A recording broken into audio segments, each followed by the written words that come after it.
Bonjour à toutes et à tous, bienvenue dans cet épisode 2 de la saison 2 qui va traiter de Sage Business Cloud Pay. Donc l'objet de cette présentation, ça va être de vous permettre de découvrir cette nouvelle offre.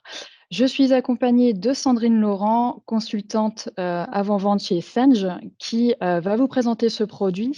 Alors, pour information, ce webinaire est enregistré. Votre microphone et votre caméra sont volontairement désactivés. Pour poser vos questions, vous pouvez utiliser le chat. Donc, la présentation durera une trentaine de minutes et on prendra un peu de temps en fin de présentation pour répondre à toutes vos questions. Je laisse Sandrine commencer sa présentation. Merci beaucoup.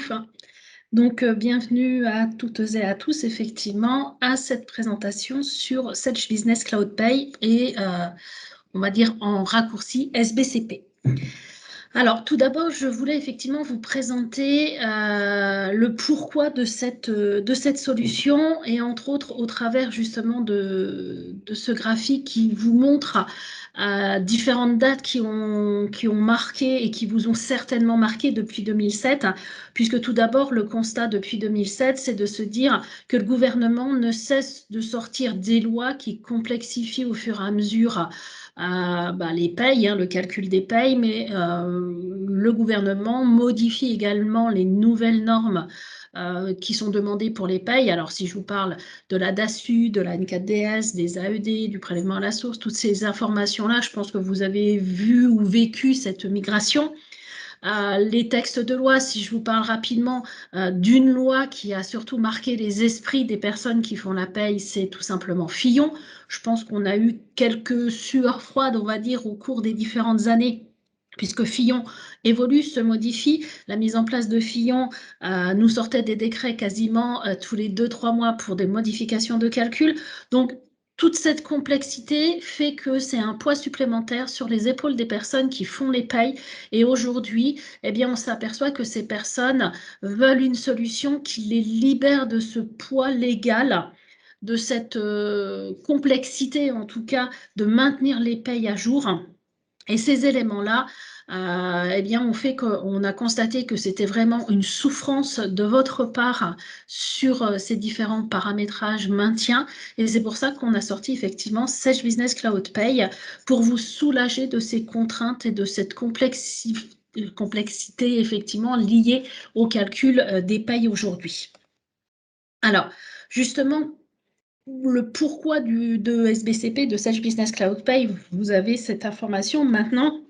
C'est de comprendre effectivement que Sage Business Cloud Pay, c'est un service qui est totalement personnalisable. Alors, tout d'abord, l'un des points primordiaux effectivement de SBCP, c'est que c'est une solution qui est en 100% cloud. En 100% SaaS, c'est-à-dire que vous allez avoir une gestion totalement transparente qui va être faite. Vous allez retrouver vos données au travers d'une connexion simplement Internet. Pourquoi? Parce que nous hébergeons Sage Business Cloud Pay sur une plateforme SaaS sécurisée, puisque nous sommes passés par Microsoft Azure, donc qui est quand même une plateforme reconnue, et qui va vous permettre effectivement de retrouver l'ensemble de ces informations. Chose importante également, c'est que les données sont stockées en France, sur des serveurs en France, au travers de Microsoft Azure. On sait très bien que grâce au SaaS, eh bien, la connexion se fait simplement, rapidement, au travers simplement d'un navigateur web. Deuxième élément, bien, Sage Business Cloud Pay, quand même, le but principal, c'est que vous puissiez tout simplement faire la gestion de vos payes. Donc, la gestion de vos payes, la gestion, bien évidemment, du déclaratif, de l'administratif, toutes ces informations-là qui transitent au travers des payes. Le but étant, c'est que chaque utilisateur qui va demain prendre en main Sage Business Cloud Pay, eh bien, prenne facilement en main ces éléments-là. Et puis surtout, c'est que vous allez donner la possibilité de gagner du temps, puisque vous n'avez plus cette contrainte, en tout cas du légal, et donc de pouvoir vous centrer de nouveau sur le cœur de métier et vous allez pouvoir accompagner les différents collaborateurs sur d'autres missions. Donc le but vraiment, c'est de vous donner aussi des outils qui vont vous permettre bien, d'automatiser certains traitements pour vous faire tout simplement gagner du temps. Vous allez également avoir des outils de gestion RH. C'est-à-dire que vous allez avoir des outils qui vont être dimensionnés et évolutifs. Vous allez tout simplement avoir une marketplace qui va vous permettre d'avoir des outils dédiés pour satisfaire à vos enjeux tout simplement RH. Vous allez avoir par exemple la gestion des congés et des absences. Vous pourrez par la suite faire de la dématérialisation, du BI. Vous allez pouvoir faire de la gestion des entretiens et des objectifs de vos salariés. Donc le but vraiment ici, c'est de vous proposer des outils qui vont évoluer en fonction de l'activité de votre entreprise. Le SaaS, ça veut dire également de la mobilité. De la mobilité, on en a besoin aujourd'hui avec le télétravail. Donc le but, c'est tout simplement de se dire que vous soyez au bureau, que vous soyez chez vous, ou peut-être à la plage en vous disant, tiens, j'ai besoin d'accéder à mes données de paye, je veux faire mes payes, en un clic, de pouvoir vous connecter facilement et rapidement à l'ensemble de vos données et d'avoir des outils qui vont être simples et faciles à prendre en main. Vous allez également avoir des solutions qui vont être flexibles, comme je vous disais, en fonction de l'évolution de vos entreprises, et vous allez pouvoir prendre justement les différents modules en fonction de vos besoins, en fonction de ce que vous attendez de votre application de paye.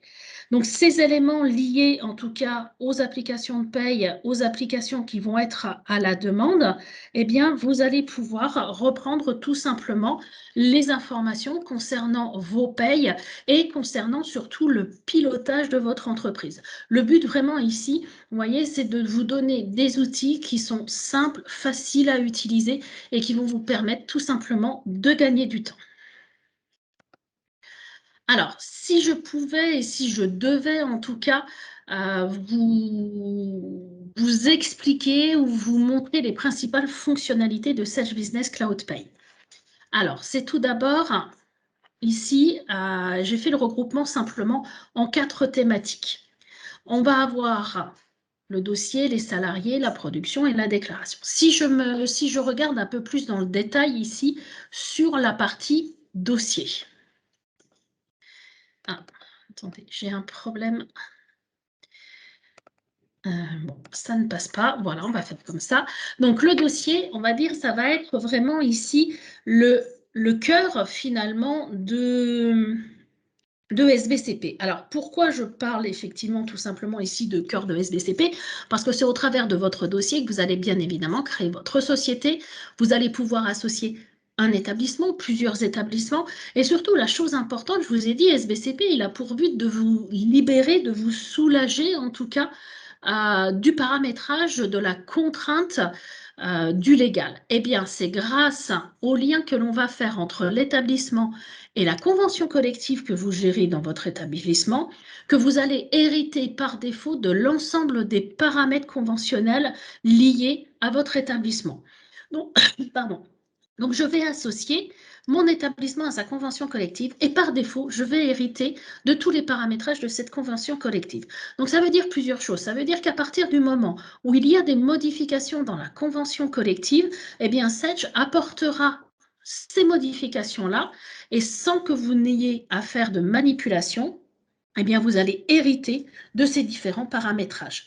Donc là, c'est la simplicité, en tout cas, de cette mise à jour légale, qui va être faite en automatique.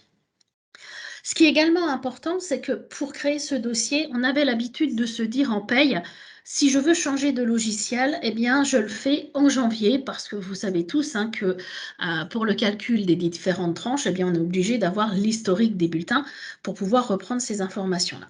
Avec Sage Business Cloud Pay, vous pouvez choisir de commencer à n'importe quel moment de l'année sur SBCP, sur Sage Business Cloud Pay. Pourquoi? Parce qu'on a tout simplement un outil qui va nous permettre de reconstituer vos cumuls de paye et de pouvoir dire, par exemple, Aurélie, tu peux juste enlever ta souris qui se promène sur l'écran? Oui, bien sûr. Merci. Donc, effectivement, ici, on va se dire, aujourd'hui, je décide que pour le 1er novembre, je commence sur Sage Business Cloud Pay.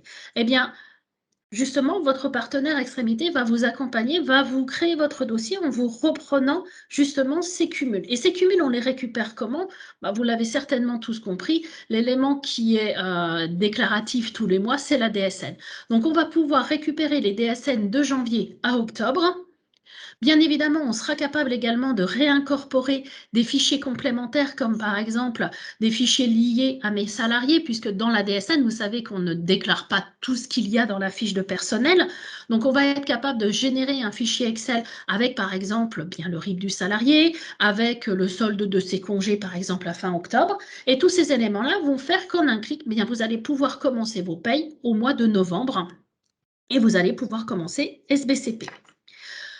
Une fois que j'ai créé effectivement mon dossier, qu'est-ce que je vais faire? Eh bien, je vais passer sur l'étape suivante qui est les salariés. Les salariés, soit je viens les créer, soit je viens les importer, comme je vous ai dit, où on va retrouver bien évidemment tout ce qui est administratif, tout ce qui va être entrée-sortie de mon salarié et bien évidemment le contrat de mon salarié qui va déterminer tout simplement eh bien, les différentes générations dans son bulletin qui va se faire.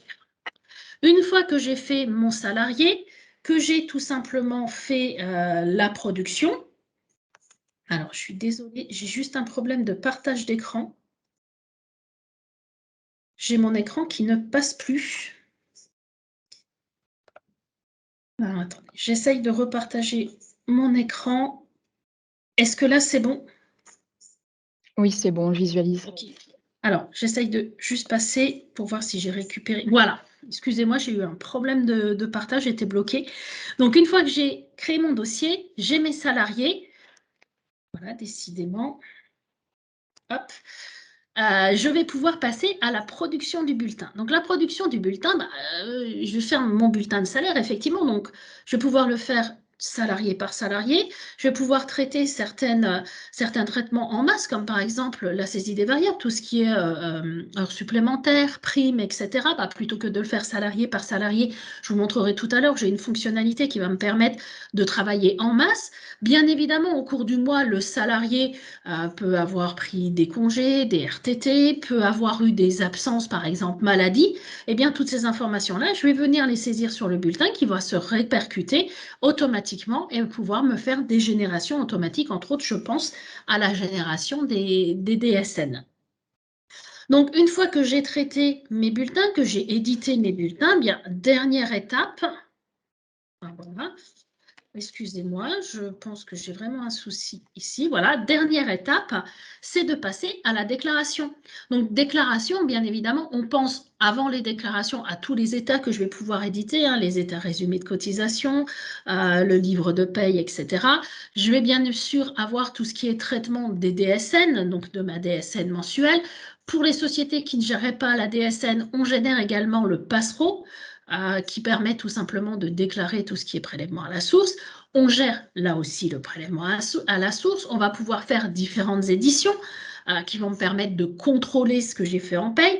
Et puis, bien évidemment, pour vous faire gagner du temps, eh bien, on va vous passer, vous générer le fichier de passation comptable de votre écriture de paye. Et puis surtout, vous n'oubliez pas à la fin du mois de payer vos salariés. Et donc là, SBCP va vous permettre d'avoir un fichier à la norme bancaire, donc à la norme CEPA, qui va être généré en automatique, que vous allez pouvoir télécharger et envoyer tout simplement à votre banque pour donner l'ordre de paiement. Donc ici, on a vraiment, alors j'ai synthétisé hein, ces différentes fonctionnalités, mais vraiment pour vous donner en tout cas de la visualisation, de la création du dossier, la gestion des salariés, la production effectivement du bulletin de salaire pour en arriver à la déclaration. Alors, je l'ai fait assez rapidement parce que je trouve que rien de plus concret, on va dire, hein, que d'aller voir directement Sage Business Cloud Pay. Donc ici, vous êtes tout simplement eh bien, sur l'écran de Sage Business Cloud Pay. C'est un outil qui a été créé, qui a été développé vraiment en développement 100% SaaS. Donc, vous allez voir qu'il est très simple à prendre en main. Ce qui est déjà important, c'est que quand on rentre dans Sage Business Cloud Pay, j'arrive tout de suite sur une page d'accueil. Et sur cette page d'accueil, je vais déjà avoir pas mal d'informations qui vont être mises à votre disposition. Alors, tout d'abord, en haut de l'écran, ici, on va retrouver eh bien, la période sur laquelle je me trouve. Donc là, je vois par exemple que je suis sur le mois d'octobre 2021. Je sais quelle est la société que j'ai ouverte. Et puis là, vous allez retrouver des boutons que vous connaissez si vous utilisez déjà Sage Pay. Vous allez retrouver l'aide en ligne. Vous allez retrouver Customer Voice. Je vous rappelle que Customer Voice, c'est l'outil qu'il faut utiliser quand vous voulez nous faire remonter des évolutions produits ou des besoins que vous avez sur votre application. Et c'est vraiment grâce à vous qu'on va faire évoluer Sage Business Cloud Pay et grâce à vos remontées. On sort à peu près ici une version tous les 3 mois. On est en SaaS, donc derrière, vous n'avez pas besoin de faire une installation. On va choisir de vous donner à disposition une nouvelle version. Le lendemain, vous vous connectez. Vous avez simplement un petit pop-up qui arrive en vous disant « Vous avez une nouvelle version qui a été installée ». On va vous expliquer quelles sont les nouveautés, parce que si on fait une mise à jour, qu'on ne vous explique pas les nouveautés, ça ne va pas servir à grand-chose. Donc, vous avez tout un tas d'explications, en tout cas, qui vont vous dire « Voilà toutes les nouveautés de votre application ». Et donc, vous allez voir également dans ces nouveautés, par une petite ampoule qui est visualisée, toutes les remontées clients qui nous ont été faites et qu'on a développées. Donc, le but vraiment, c'est de faire évoluer Sage Business Cloud Pay en fonction des besoins, des remontées de nos clients pour que ça corresponde vraiment à une solution client et qui vous permettent d'être autonome et d'avoir des fonctionnalités de paye qui vont correspondre à vos besoins. Et puis surtout ici, c'est qu'on va retrouver également le fil d'actualité. Le fil d'actualité, c'est tout simplement le moyen qu'on a pour vous faire passer tout simplement des informations, comme par exemple ici l'évolution du SMIC au 1er octobre. Je vous ai dit, tout ce qui était légal, vous n'avez rien à faire. À partir du moment où vous passez sur la période du mois d'octobre, automatiquement, eh bien, le nouveau montant du SMIC va venir s'incrémenter dans vos bases. Et puis, on va vous donner, par exemple, quand on fait des mises à jour de conventions collectives, eh bien, tout simplement, le listing des nouvelles fonctionnalités de la convention collective. Ensuite, vous tombez sur une page d'accueil. Cette page d'accueil, elle va vous donner aussi un peu la situation de votre entreprise. En fonction de ce que j'ai déjà effectué sur le mois d'octobre, j'ai le calcul d'une masse salariale, de mon effectif, du nombre de jours d'absence qui ont été saisis et du nombre de jours de congé. En bleu, vous avez les montants du mois en cours, donc en fonction des salariés que j'ai déjà traités. Et en gris en dessous, écrit un peu plus petit, c'est simplement le comparatif par rapport au mois précédent. Donc par exemple, ici, je vois que j'ai 23 salariés en octobre. Par contre, le mois dernier, j'en avais 24. Donc je sais que le mois dernier, j'ai eu une sortie. Ensuite, je vois un peu la situation de mon entreprise. Je vois que sur mes 23 bulletins, j'en ai 21 à calculer et que j'en ai déjà calculé 2. De la même manière, sur mes DSN, je vois qu'en DSN, tout compris, les DSN de signalement et les DSN mensuels, eh bien, j'ai 8 DSN qui sont simplement en préparation et j'ai également 2 DSN qui ont été rejetés. Je peux venir pour décocher tout simplement, ici vous voyez fin de contrat pour ne voir que les arrêts de travail et les mensuels, ou là par exemple je veux voir que les mensuels, je vois que j'en ai pas qui sont en préparation, mais par contre, en arrêt de travail, je vois que j'en ai 7 et 2 rejetés. Et si je clique directement ici sur mes 2 rejetés, eh bien le logiciel viendra me positionner sur mes DSN qui ont été rejetés. Donc j'ai des liens effectivement qui ont été faits tout simplement entre ce que j'ai dans cette page d'accueil et les différentes fonctionnalités. Donc voilà un peu la présentation de cette page d'accueil. Si maintenant je me réfère un peu à la présentation que je vous ai montrée tout à l'heure, je vous ai dit que le point d'entrée, c'était la création de votre société, la création de votre établissement. Eh bien, je vais commencer de la même manière ici pour vous montrer des informations. Dans le menu dossier, je vais retrouver ici, par exemple, établissement. Donc, je peux visualiser la liste de mes établissements. Donc, dans cette liste d'établissements, je vais simplement retrouver ici la liste de mes 2 établissements. Donc, je vois que j'ai un établissement principal où j'ai 19 salariés d'affectés et j'ai un établissement secondaire où j'ai 6 salariés. Je peux directement cliquer ici sur ce bouton pour accéder à mes informations de mon établissement. Si je clique, je suis directement en modification et je peux modifier les informations. Donc, vous voyez ici que je suis par thématique. Je peux venir ajouter un établissement ou dans le menu dossier, je peux visualiser directement ma fiche établissement. Donc, si je viens directement dans fiche établissement, je me retrouve dans le même cas de figure. Ici, vous avez la liste de vos établissements. Et ensuite, eh bien, vous allez retrouver en 3 thématiques toutes les informations de votre établissement. Je vous ai dit, la première chose à faire, c'est de dire sur mon établissement à quelle convention collective je suis rattachée, puisque c'est cette convention collective qui va vous faire hériter des paramétrages de votre convention collective, donc des différentes rubriques, mais aussi des différents profils attachés à votre convention collective. Eh bien là, vous voyez, à cet endroit ici, vous allez pouvoir indiquer quelle est la convention collective qui est rattachée à votre établissement. Donc, c'est vraiment ici le point d'entrée qui va me faire la jonction, on va dire, entre le légal et votre établissement. Donc, dans cet onglet identification, bon, vous avez bien sûr l'adresse et le RIB bancaire de votre établissement. Dans l'onglet organisme, vous allez pouvoir venir ici associer différents contrats. Donc, on va bien retrouver les différents organismes de retraite, de sécurité sociale, de retraite, de prévoyance, de mutuelle, d'assurance, etc., que je vais pouvoir associer. Je vais retrouver et saisir ici mon ou mes taux d'accident du travail. Et puis surtout, je vous ai dit que en fonction tout simplement de votre convention collective, pardon, on va hériter des différentes catégories de salariés. Et entre autres ici, on retrouve en fonction de ma convention collective, qui est dans mon exemple ici la 1486, je vais retrouver apprenti cadre, je vais retrouver mes cadres avec les différents taux associés effectivement pour les retraites et les prévoyances.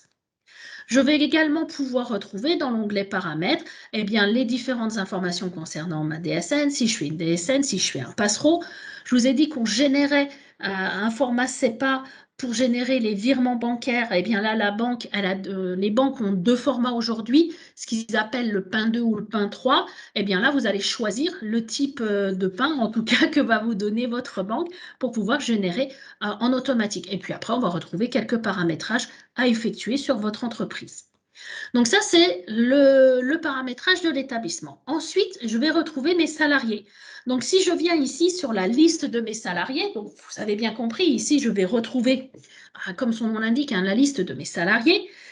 Je vais pouvoir directement venir visualiser mes salariés. Je peux directement ici faire modifier. Et là aussi, j'arrive en type modification sur ma fiche de personnel. Et vous voyez ici, j'ai des informations que je vais retrouver et que je peux modifier. Mais surtout, vous voyez ici que j'ai certains salariés, entre autres mon premier salarié ici, qui apparaît avec une petite cloche rouge qui me dit « Attention, il y a un problème sur ce salarié est incomplet. » Et si je génère mes bulletins ou si je génère ma DSN, ça risque d'avoir un impact parce que j'ai mal renseigné mes informations. Donc, je pourrais très bien ici faire modifier et aller modifier les informations, ou tout simplement, si je viens dans salarié, fiche du salarié, là, je vais tomber dans la liste de mes salariés. Alors, dans la liste des salariés, je vois quels sont les salariés qui ont été calculés, mes salariés sortis, et je retrouve ici aussi cette petite cloche qui me dit « Attention, sur certains salariés, j'ai des erreurs ». Si je regarde entre autres ce salarié qui est en erreur, donc qui est tout simplement mon premier salarié, on vient vous mettre une indication en vous disant quel est le problème. On me dit « Attention, ici, ce salarié a été détecté avec des erreurs ». Et on me dit que le profil de ce salarié doit être apprenti. Alors, si je regarde effectivement les informations de mon salarié, donc dans l'onglet identité, je vais forcément retrouver l'identité de mon salarié, son adresse, son RIB, ça ne change pas. Dans l'onglet contrat, ici, qu'est-ce que je vais retrouver? Je vois effectivement le type de contrat qui a été associé, le contrat particulier donc pour mon apprenti, je retrouve bien les différentes dates qui vont être associées ensuite pour l'ancienneté à la date d'entrée dans la profession, à la date d'entrée du groupe, du poste, etc. Puisque je vous rappelle que certaines conventions collectives pour les primes d'ancienneté ne vont pas rechercher la date d'entrée dans l'entreprise, mais une date d'entrée par exemple dans la profession. Donc on va bien retrouver toutes ces dates d'entrée. Et puis ensuite, je vais retrouver à quel établissement est-ce que je l'ai rattaché, quelle est la convention collective qui est attachée à ce salarié. Alors pourquoi on a redescendu la convention collective sur le salarié? C'est tout simplement qu'il y a certaines conventions collectives, comme par exemple dans le bâtiment, où on va déterminer une convention collective pour les cadres et les non-cadres. Donc dans mon établissement, je vais mettre la convention collective la plus généralisée, et ensuite je vais déterminer salarié par salarié à quelle convention collective il est rattaché en fonction tout simplement de sa catégorie. Je vais pouvoir créer des départements, des services, et puis surtout ici, je vais retrouver la catégorie de mon salarié et le profil du salarié. Je vous rappelle le profil du salarié qui dépend de votre convention collective. Et là, je me retrouve effectivement dans mon cas où au-dessus, je lui ai dit que c'était un apprenti. simplement ici, en profil du salarié, je lui ai mis le profil cadre. Donc, je sais que c'est à cet endroit-là, puisqu'on m'indiquait bien effectivement l'erreur au-dessus en me disant que le profil du salarié doit être apprenti, où là, je retrouve effectivement le profil cadre. Donc, de cette manière, je suis toujours avertie en cas d'erreur, en tout cas sur mon salarié. Alors, si je me positionne sur un autre salarié, allez, on va prendre Duroc Marcel. Si je me positionne sur un autre salarié, là aussi, si j'ai des erreurs de saisie, ces erreurs apparaîtront. Là, je vois que j'ai tout saisi correctement. Je retrouve toutes les informations concernant justement mon salarié avec sa catégorie. Je retrouve le taux d'accident du travail qui a été associé à l'établissement. Je peux renseigner un niveau, un coefficient, un indice. Et là aussi, vous voyez, il y a des petits endroits où j'ai des points d'interrogation qui me permettent tout simplement d'avoir quelques informations justement concernant ce champ. Et puis ensuite, je vais lui indiquer tout simplement des informations concernant son salaire. Je vais lui dire quel est son horaire, combien d'heures est-ce qu'il effectue par jour, si c'est un salarié mensuel, horaire, etc. Et ensuite, je vais pouvoir lui mettre dans mon cas, où je lui dis mensuel, son salaire de base. Si mon salarié est rémunéré en fonction du barème conventionnel, et si je ne sais pas à quoi correspond le barème conventionnel, je clique sur ce point d'interrogation, et là aussi on me dit, en fonction de la convention collective 1486 que tu vas utiliser, eh bien le salaire conventionnel va utiliser le niveau et le coefficient. Donc je sais que derrière, il faut que je paramètre le niveau et le coefficient si j'ai coché cette option-là. Dans ma fiche du personnel, je retrouve aussi un onglet paramètres qui me permettent de mettre en place quelques paramètres spécifiques concernant justement les paramètres du bulletin et les spécificités liées à ce salarié-là. Je retrouve également si mon salarié a de la pénibilité. Dans l'onglet administratif, je vais pouvoir dire, voilà, mon salarié, il est soumis au bruit, aux températures extrêmes, au travail de nuit et au travail répétitif. Donc, je vais pouvoir cocher ces différentes informations. Donc ça, c'est ce que je retrouve effectivement sur mes fiches. Maintenant, mon salarié, il peut effectivement quitter mon entreprise et là, je vais avoir un assistant de sortie. En cliquant tout simplement ici sur sortie du salarié, vous allez avoir un assistant. Pourquoi on a créé cet assistant? C'est tout simplement parce que certaines fois, on nous dit, je dois faire une sortie de salarié, je ne sais pas par où commencer, je ne sais pas quoi faire. Eh bien, en cliquant sur sortie du salarié, là, vous allez avoir un assistant qui va vous dire, c'est simple, ça se fait en plusieurs étapes. La première chose, c'est déjà de choisir le type de déclaration.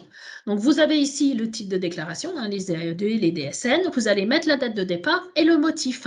Et de cette manière-là, ensuite, vous allez confirmer le motif et vous allez passer au dernier bulletin. Petite parenthèse, je vous rappelle juste qu'à partir du 1er janvier 2022, vous ne pourrez plus envoyer d'AED à Pôle emploi. Uniquement la DSN FCTU sera acceptée. Donc, faites bien attention, effectivement, à cet élément. Sur mon salarié, qu'est-ce que je peux faire? Je peux aussi, dans la gestion de mes salariés, ajouter un nouveau salarié. Eh bien là, c'est la même chose. On vous dit, l'ajout d'un nouveau salarié, ça se fait de manière très simple. Première chose, il va falloir renseigner la signalétique de mon salarié. C'est-à-dire, il va falloir renseigner la fiche de mon salarié. Renseigner son identité, son contrat et les spécificités liées à son contrat. Ensuite, vous n'oubliez surtout pas de faire la DPAE. Et ensuite, vous pourrez effectivement faire le premier bulletin. Et là, j'ai deux possibilités. Soit je crée un tout nouveau salarié, dans quel cas ça m'ouvre une fiche vierge et je vais saisir toutes les informations, ou je vais lui dire, non, je veux réembaucher un salarié déjà sorti. Et là, il me propose la liste des salariés qui sont déjà sortis de mon entreprise que je pourrais potentiellement réembaucher. Donc, vous voyez, il y a quelques outils qui vont vous permettre en tout cas de gagner du temps et de retrouver les informations. Donc là, dans ma fiche de personnel, je me suis positionnée sur mon salarié numéro 9 qui est Marcel. Si maintenant je dis, je veux traiter un peu ces bulletins, donc je vais venir dans bulletin et je vais venir dans bulletin salarié. Et là, quand je me positionne directement sur la fonction ici de bulletin salarié, eh bien le logiciel va conserver tout simplement le salarié que j'ai choisi, ce que j'avais ouvert en tout cas dans sa fiche de personnel. Et puis là, en faisant le bulletin, on me dit attention, on a détecté une incohérence entre l'horaire mensuel, le nombre d'heures travaillées et les heures travaillées par jour. Donc là, je sais effectivement que j'ai une incohérence. Donc vous voyez, j'ai des incohérences qui peuvent se mettre en fonction des différents lieux où je me trouve. Sur ce bulletin, qu'est-ce que je vais retrouver? La période, donc là je suis bien sur le mois d'octobre, le type de paiement. Je vais retrouver les informations concernant son horaire, concernant son salaire mensuel. Et puis ici, je me suis créé des raccourcis sur des variables de paie que j'utilise au quotidien. Par exemple, les heures supplémentaires, des primes exceptionnelles que j'ai déjà saisies, une prime sur objectif, etc. Donc cette zone-là, elle est totalement personnalisable en fonction de ce que vous voulez vous ajouter. Donc on peut avoir un élément comme on peut en avoir 10 pour vous faire gagner du temps, en tout cas sur la saisie. Je peux bien évidemment calculer mon bulletin, je peux imprimer mon bulletin. Donc l'impression du bulletin, c'est l'impression telle que je vais le donner à mon salarié. Donc vous voyez ici que dans l'impression du bulletin, je vais retrouver les informations donc de mon bulletin de salaire forcément hein, que je donne à mon salarié, donc le bulletin clarifié. Donc avec là déjà des primes de saisie, je peux aussi avoir une vue clarifiée. Donc la vue clarifiée, c'est tout simplement à l'écran le bulletin que vous allez éditer avec les regroupements. Et puis, je peux, pour vous qui faites les payes, avoir forcément une vue détaillée avec le détail de toutes les rubriques, puisque vous allez pouvoir visualiser ces différentes rubriques et faire les vérifications. Donc, vous voyez ici, je suis sur le bulletin calculé, en tout cas, avec le détail de toutes les rubriques du mois d'octobre. Si je me dis, bah, tiens, je voudrais voir rapidement le bulletin du mois de septembre avec le détail, je fais bulletin précédent. Et là, vous voyez que sur la période, je suis bien ici au mois de septembre. Et là, je vois tout le calcul qui a été fait sur le mois de septembre. Donc, ça me permet rapidement, de cette manière-là, de pouvoir visualiser le détail des mois précédents. Maintenant, sur mon bulletin, qu'est-ce que je peux faire? Bien, je peux faire de la saisie, effectivement, des variables. Je vais dire, tiens, sur ce salarié-là, je dois saisir des primes. Eh bien là, je suis toujours sur mon salarié en allant dans saisie des éléments. Et puis là, je vais retrouver toutes mes variables de paye que j'ai paramétrées. Et je peux venir saisir des primes sur objectif, des commissions. Mais on est bien d'accord, ici, je le fais salarié par salarié. Si maintenant, je me dis, bah non, moi, je ne veux pas traiter salarié par salarié, mais je veux traiter en multisalarié. Eh bien, il suffit simplement de cliquer sur ce bouton multisalarié. Et là, je vais me retrouver dans un tableau. Je me positionne ici sur les heures supplémentaires. Je vais dire non, ce n'est pas des heures supplémentaires que je veux saisir, c'est des primes. Donc, je vais me positionner ici sur prime. Sur prime, donc vous voyez, hein, j'ai toujours ces indications de me dire si mon bulletin est calculé ou si j'ai toujours une erreur, puisque je n'ai toujours pas corrigé mon apprenti. Et puis là, je vais retrouver différentes primes. Et je vais me dire, bah, je n'ai pas de prime de secrétariat ce mois-ci. Donc, je vais venir dans sélection des éléments. Je vais dire, bah, la prime de secrétariat, je la supprime. Par contre, je vais venir ajouter une autre prime et je vais dire, bah, tiens, j'ai une prime sur objectif et en plus, j'ai une prime de rythme ce mois-ci. Là, je vais valider. Donc, vous allez voir, la prime secrétariat est partie et je retrouve bien mes deux primes. Et puis là, je peux faire modifier et faire moi-même ma saisie. Et puis, dans certains cas, je vais me dire, bah, ces primes-là, ce n'est pas moi qui vais les saisir, c'est les managers. Donc, ce que je vais leur donner à disposition, je vais simplement ici cliquer sur le bouton « Exporter ». L'export, qu'est-ce qu'il va me faire? Eh bien, il vient tout simplement ici me créer un fichier Excel. Et dans ce fichier Excel, il vient me proposer ce que j'ai mis tout simplement à l'écran. C'est-à-dire que j'ai le nom de mes salariés, je vais retrouver les différentes primes, donc les primes de production, les primes de rythme, donc vous voyez, j'avais déjà saisi. Et puis là, je suis dans un tableau Excel. Hein. Donc là, je vais pouvoir saisir, voilà, allez, 333 € concernant justement mes primes de production. Et puis voilà, je vais les affecter à certains salariés. Donc, mes managers vont pouvoir saisir ce fichier, ils vont enregistrer. Et donc, moi, après, vous l'avez compris, il me reste juste à faire l'importation. Je vais lui dire, j'importe mon fichier de prime. Je valide bien, effectivement, comme quoi je veux importer cette information. Il me dit, voilà les salariés qui ont été modifiés. Parfait. Et donc là, quand il me repositionne sur la gestion multisalariée, eh bien, je vais retrouver ici en prime de production mes 333 € que j'avais enregistrés. Donc, vous voyez, ça se fait vraiment de manière très simple et très facile. Maintenant, sur mon bulletin, qu'est-ce que je peux faire? Je peux aussi avoir des absences. Donc, par exemple, si je viens ici dans congé absence, et vous voyez, je suis toujours sur mon fameux Marcel et il ne m'a pas positionné sur un salarié, donc j'ai vraiment une continuité sur ce que j'ai sélectionné tout à l'heure. Je vais dire, voilà, je vais dire que mon salarié en octobre, il a été en congé payé et puis il a pris un congé du 4 au 5. Voilà, je vais faire enregistrer et là, automatiquement, mon absence vient se mettre effectivement ici en bas de l'écran pour me dire, bah voilà, le salarié était en absence du 4 au 5. Et puis, j'ai reçu aussi un arrêt maladie. Donc, je vais lui dire tout simplement, je vais saisir un arrêt de travail, voilà, sur toujours mon Marcel. Marcel, il a été quoi? En absence maladie, en absence paternité. Donc, je vais dire non, c'est de la maladie. Je vais dire, bah, il a été en arrêt maladie du 12. Allez, on va le mettre en arrêt maladie du 12 au 15. Voilà. Là, après, je peux dire qu'il y a eu une subrogation, pas de subrogation. Dans la fiche de personnel, j'ai pu dire si je lui faisais un maintien de salaire ou pas de maintien de salaire en fonction de la convention collective, en fonction de l'ancienneté, etc. Je vais tout simplement ici faire enregistrer. À partir du moment où je fais enregistrer, on me dit attention, il y a eu un arrêt de travail, est-ce que tu veux faire le signalement? Je vais dire oui. Tant qu'on y est, on va gérer jusqu'au bout le signalement. Et là, je vais retrouver les différents signalements. Et entre autres, je retrouve ici le signalement de son arrêt de travail, donc de Marcel, que je vais pouvoir visualiser. Donc là, je suis vraiment dans la DSN arrêt de travail, la DSN d'événements, où je vais retrouver toutes les informations.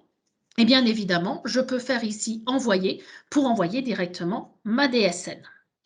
Si je reviens tout simplement ensuite sur mon bulletin de salaire et que je demande tout simplement pour visualiser l'impact une vue clarifiée, eh bien là, je vais retrouver donc mes différentes primes que j'ai saisies.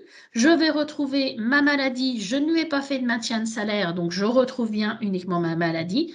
Et je retrouve ici mon congé payé avec donc le calcul, bien évidemment, comme demande la loi de la règle du 10e ou du maintien de salaire.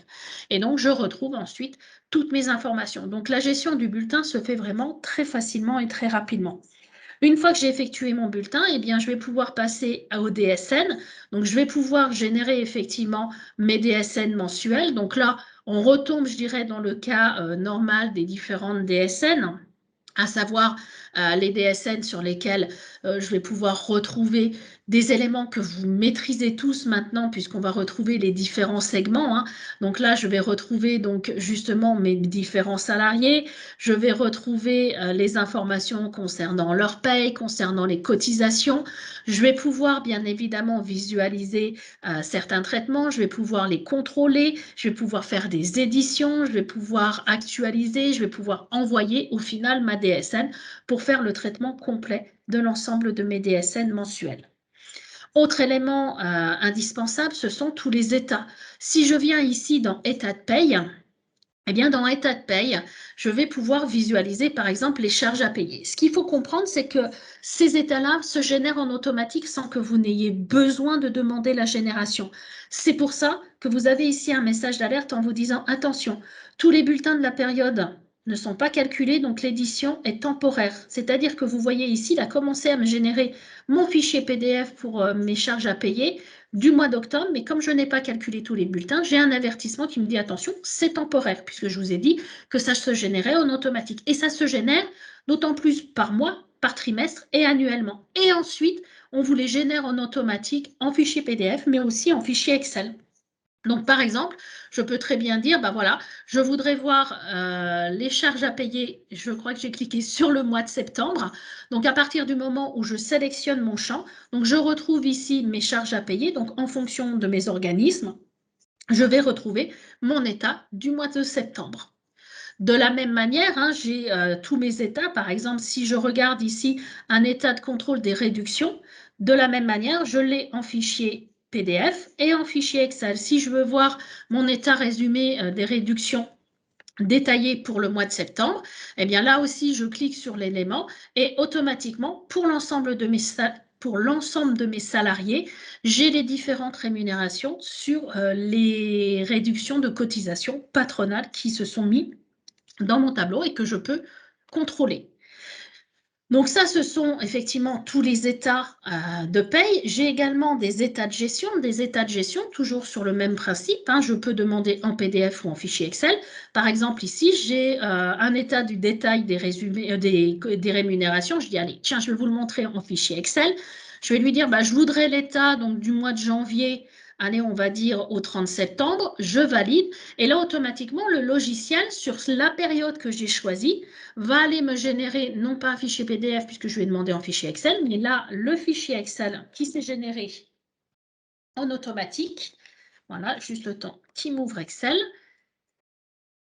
Voilà, et là, donc, pour chaque salarié, je vais retrouver, pour toutes mes périodes, les différentes rémunérations. Après, on est en fichier Excel.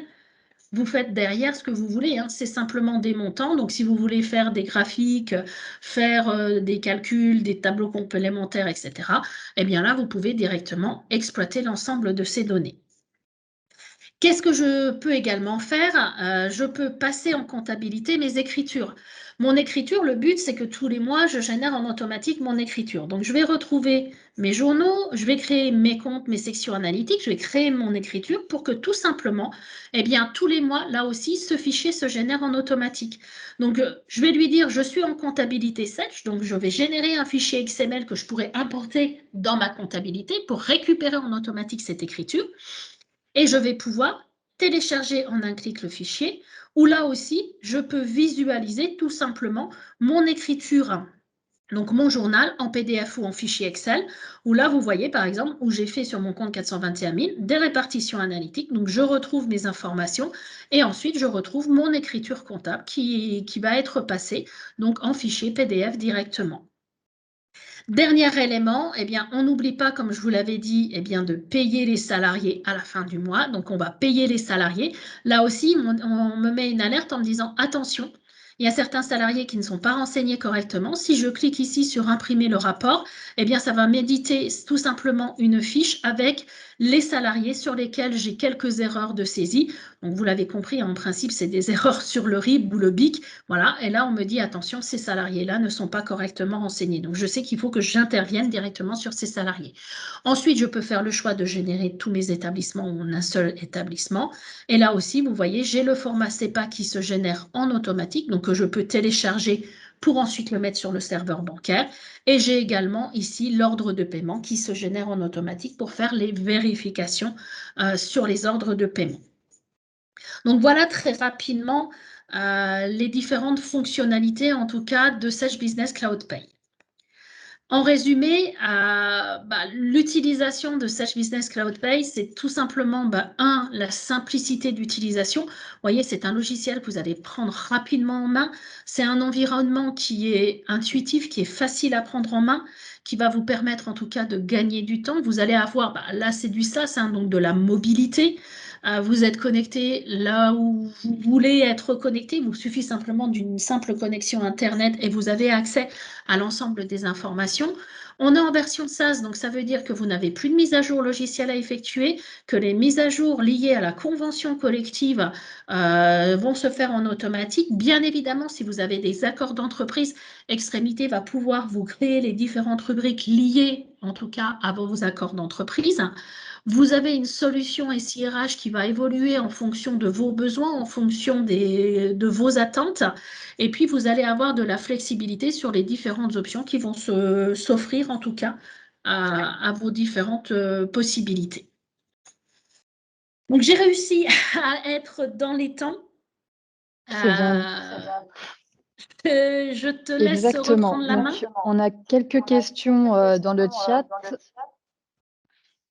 Super, merci beaucoup. Alors, est-il toujours possible d'éditer des états personnalisés et de procéder à la dématérialisation des bulletins de paye? Alors, la dématérialisation des laisser bulletins Sandrine de paye répondre. va arriver début de l'année 2022 et les états personnalisés au travers de BI Reporting, pareil, début d'année 2022. Très bien, merci. Et ensuite, une autre question. Lorsqu'on passe d'une paye Sage classique au mode SaaS, faut-il saisir toutes les informations, créer les établissements et salariés, ou bien est-ce que les informations sont récupérées? Alors, c'est ce que je vous disais, on a un outil qui va nous permettre de récupérer, alors que vous soyez d'une paye Sage ou d'une autre paye, qui va nous permettre tout simplement de récupérer vos cumuls ou alors de pouvoir récupérer au travers de fichiers Excel vos différents salariés. Donc, le but, c'est que vous n'ayez pas à tout ressaisir, à moins que vous vous disiez je recrée tout parce que ça me permet de refaire un point. ou alors, on va simplement créer des fichiers Excel sur lesquels on va récupérer l'ensemble de vos informations. Hop, et très bien. Et une dernière question. À quand Sedge Compta et Gescom en mode SaaS? Alors, on commence à avoir une comptabilité en mode SaaS, mais attention, on n'est pas aujourd'hui sur une comptabilité Sage 100 telle que vous la connaissez. Donc, on va la faire évoluer. C'est prévu. Hein, le but, effectivement, c'est qu'on vous propose et de la comptabilité et de la gestion commerciale. Alors, la gestion commerciale arrivera un tout petit peu plus tard, mais en tout cas, la comptabilité commence déjà à être créée et va rapidement avoir de nouvelles fonctionnalités. Donc, ça arrive, ça arrive. Ok. Alors, on va s'arrêter là pour cet épisode. En tout cas, merci beaucoup, Sandrine, pour cette présentation. Vous allez retrouver dans le chat les liens vers les prochains épisodes. Donc, l'épisode 1, les assurances cybersécurité. Épisode 2, 7 espaces employés, avec notamment la gestion des congés. Épisode 3, la solution d'hébergement pour les PME Systéam. Et épisode 4, la présentation de ClearNox. Donc, même si vous n'êtes pas inscrit, vous pouvez cliquer sur les liens directement présents dans le chat pour accéder aux prochaines présentations. Merci beaucoup, Sandrine, pour cette présentation et je vous dis à tous et à toutes à bientôt. Merci beaucoup. Au revoir. À bientôt. Au revoir.